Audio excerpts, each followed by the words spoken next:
Hey guys, it's Grizzly Goat here, and today we're going to learn a trick for every attacking operator in the game, from all skill levels on the spectrum. I'm fairly confident that you will learn something new in this video. Keep in mind that some of these tricks are viable for strats, and others for improvising. I'll leave timestamps in the pinned comment down below. So without further ado, let's start in order with Sledge.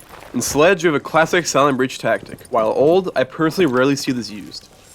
Take a listen for the audio comparison between hot breaching and silent breaching, all from the exact same window from close and long distance.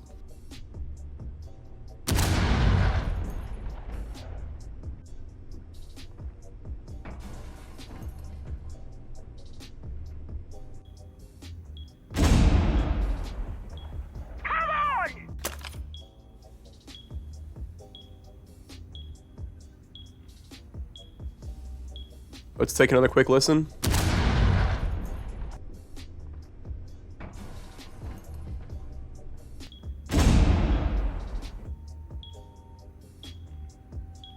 If the enemy team is not communicating well, this could be devastating for them. Next up, we have Thatcher. When running Thatcher on your team, before you plant, throw an EMP. This will minimize any interference from gadgets like cameras, echo drones, evil eyes, pulse, and tons of other things you want to get out of the way before committing to a plant.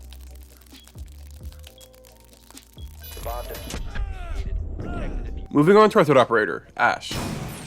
Having trouble with the bandit trigger? Just launch around to the floor below to deal with it as quickly as possible. Now this next trick with Thermite is a little bit tricky, it might require some practice. This is an optimal way to get bandits off of a wall, by yourself by putting a Thermite charge on the floor next to the wall.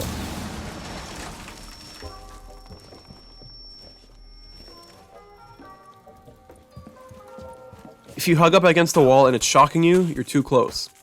It will only open a small hole, but it's enough to get the job done.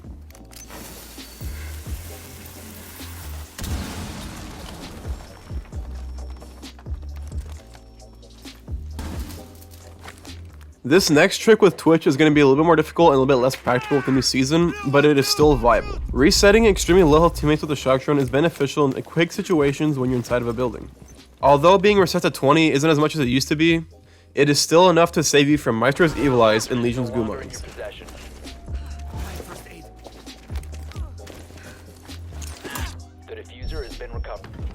With the big fella Montaigne, or Montagne, or Monty, he has a counterplay with our friend Capkin. If Monty hits a trap with the shield away, he takes full damage.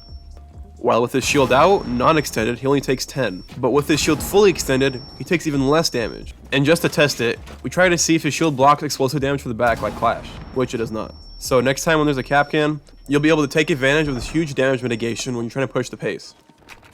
On the opposite spectrum of pushing the pace, we have a sneaky little trick with Glaz. Thanks to Rainbow's caliber-based destruction, Glaz's rifle leaves large enough bullet holes for you to see through with the thermal scope. These are especially useful in long corridors because the defenders won't know what hit them.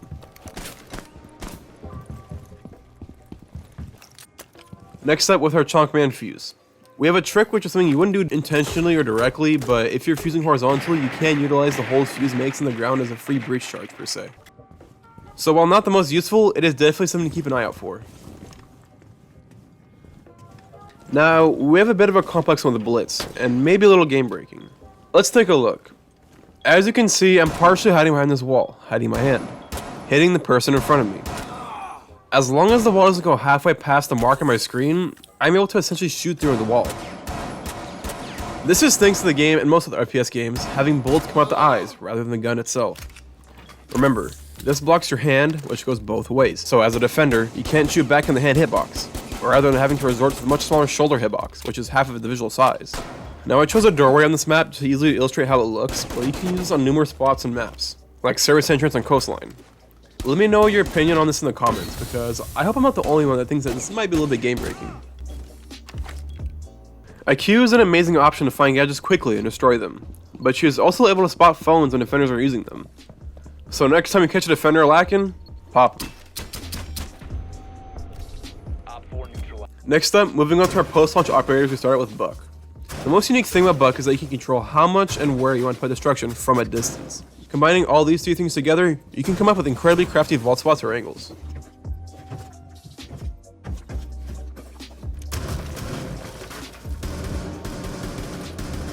While on the more minimal side of destruction, we have a cooperative trick here with Fuse and Blackbeard. When going against the castle, use his barricades against them and allow Blackbeard to be practically invincible while watching a punch hole size angle left by Fuse's cluster charge. If that hole isn't big enough to watch the angle that you want to watch, just have Fuse widen it. While the reward might not always be high, it is definitely low on the risk. And you should try to think of ways to capitalize off these situations when they occur.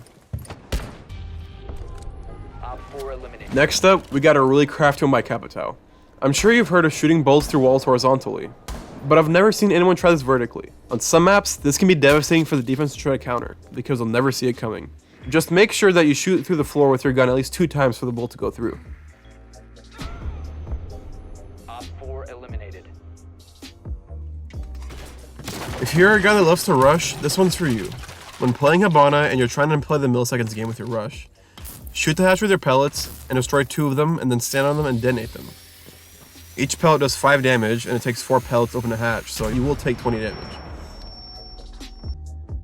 Now with Jackal, I only have a chart for you guys, but first off, I want to credit Koros because I definitely did not make this, so I'll leave the link of the video that I use this from in the description below.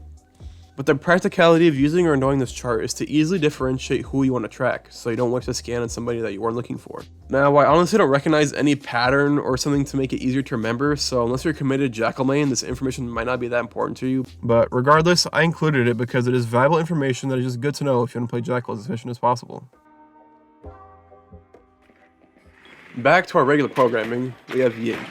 Rolling the candles through drone holes are very effective ways of surprising a defender with the flash in order to take them out easily. Recommended to use the 1 setting on long drone holes and 2 for shorter ones. So with all the love Ying has been getting from these updates, try her out and try a sneaky little trick. Here's another drone hole nightmare in Zofia. When you have a pesky bandit tricking, launch a stun through the drone hole and cancel bandit's animation, making it much easier to get those difficult chokehold walls open and maybe even a free kill. All friendlies were eliminated. Mission failure. A similar trick to Thatcher, Dokkaebi can be a surprising uppercut to any Echo waiting for you to plant. While or before planting, hit a logic bomb to kick Echo off of his drones, and get that easy plant. This is most effective when Dokkaebi does not have the diffuser, and activates the logic bomb 2 seconds into the plant, making it much more difficult for the Echo to retaliate.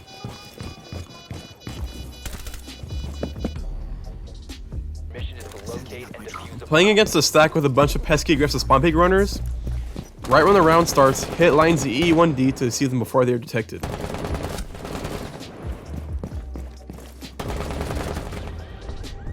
Op 4 eliminated. Another deadly combination, we have Ying and Finka. Activate each other at the same time to have your whole offense have resistance to flashbangs, leaving defenders blinded and incapable to react. This is my favorite when hog breaching. No thermite, no problem. Maverick is capable of opening up a single reinforcement if you torch the top and the bottom. This is a little bit tricky to do because you cannot miss any spots, but it is worth it. I just highly recommend that you bring a soft breach operator like Zofia or Ash to open up the soft wall from a range.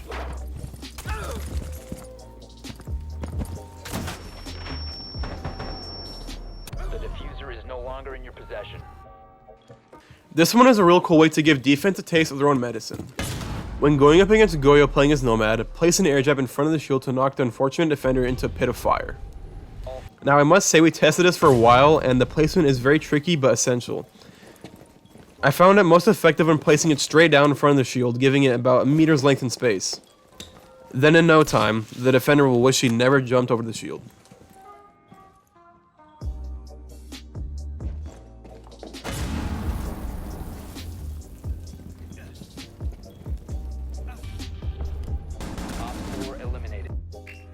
This gridlock trick we're about to go over is similar to the Capitao trick earlier in the video. Now, let me introduce my actors before we get started. We have AJ, as Tachanka in the corner, and then Andrew, who is currently behind the wall as Maverick. Hold on guys, wait, I got an alpha pack. I went for a semi-realistic real game scenario. When myself as Gridlock throws the tracks through the floor, and then AJ is distracted and is in despair from the tracks. Andrew comes around the corner and then pops AJ. Let's see how they do, shall we? Track sting is in play.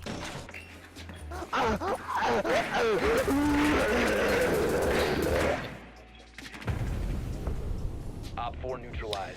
Well guys, I'll let you vote how you think they did in the poll in the top right corner. I think they didn't do so bad, especially noting I paid them literally nothing.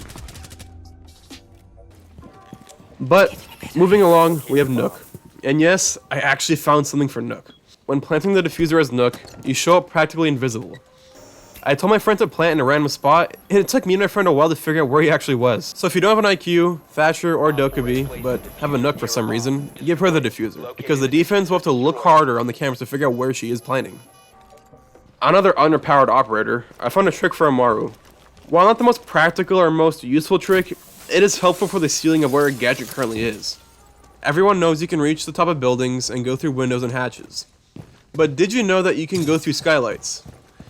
While not the most amazing ability to have, it is helpful on maps that do have them, when you're stuck in a sticky situation or you're just going for hit and run tactics. Although a bit of a polarizing operator, Kali is certainly the best counter to this operator, Clash. Now this will only be useful when Clash isn't disabled, but hey, it's helpful.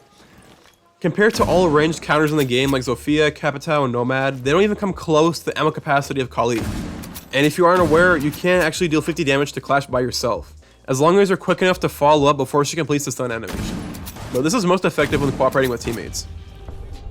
Op 4 eliminated. And last but not least, we have our newest attacker, Yana. As you know, Yana's Gemini functions just like a drone, so use your drone to look out for wherever new Geminis can be, so you don't lose your Gemini for the long cooldown. Or you can do vice versa, whichever one is more important to you.